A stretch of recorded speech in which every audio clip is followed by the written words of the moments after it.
When you're dining at the Krusty Krab, there's nothing better than a big helping of kelp fries and a delicious Krabby Patty burger. But what is the actual meat part of the burger made of? I mean, there's no cows at the bottom of the sea, unless they're talking about sea cows. Manatees beware. Well, the show's creator suggested that the famous Krabby Patties are actually vegetarian, because otherwise all of the lovable characters of the show would in fact be cannibals. If you grew up in Maine, you would probably know that the Krusty Krab is an actual lobster trap. Wow, that Mr. Krab sure does know how to turn a bad situation into a booming business. The ill-tempered and cynical character known as Squidward is not a squid. He's actually an octopus. The show's creator only gave him 6 tentacles because it was just easier to draw. Oh, that's just lazy, come on now. At first they wanted to make a running gag of him ejecting ink, but decided against it because it would always look like he's pooping his pants. Imagine kids in the classroom saying, "Mrs. Williams, Trevor just did a Squidward." Oh man, that'd be awesome. Patrick and Gary are related. In the episode Rule of Dumb, Patrick is made king because of a discovery of a family tree deeming him a descendant of royalty. Towards the end of the episode, they find that it is actually Gary the snail that is the royal heir. It shows that Gary is the son of Sluggo, who is the brother of Patrick's parents, making the starfish and the snail first cousins.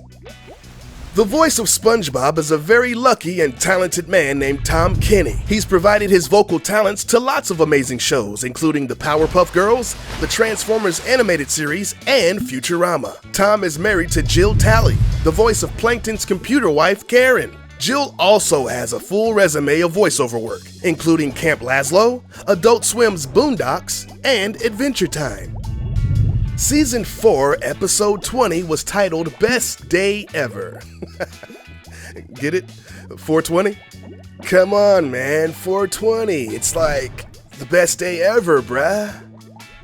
Speaking of blazing one up, did you know that there's a very popular parody of the show called SpongeBob Hemp Pants? It was produced for VH1 and MTV2 in 2003. Due to concerns about their sister network Nickelodeon, they never aired this chronic smoking character. The episodes, however, did end up on YouTube, where they have been viewed over 6.3 million times. In one episode, the Goofoffs hallucinate after eating seaweed brownies. Are you ready, stoners?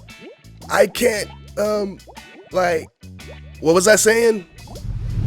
A fungus discovered in 2011 was named after SpongeBob, and it's called Spongiform SquarePants. What? Some American mycologists, who were probably high at the time as well, published an official online journal with the name. The fungus is sponge-like, rubbery, and bright yellowish orange. At first, the editors of the journal rejected the name, saying it was frivolous. But the scientist came back and was like, "You're not my dad. We can name it whatever we want." Well, excuse me. Speaking of names, who lives in a pineapple under the sea? SpongeBoy. That's right, the show's title was initially SpongeBoy Ahoy. Unfortunately, SpongeBoy was a name for a mop and couldn't be used due to copyright infringement. The show's creator wanted to keep Sponge in the name so kids wouldn't mistake him for a block of Swiss cheese. But imagine the marketing possibilities. A block of SpongeBob paired with a nice bottle of Cabernet Sauvignon. Oui, oui.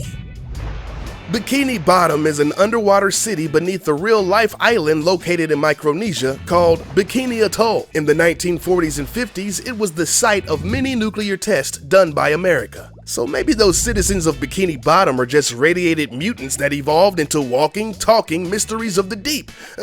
But that's just my theory.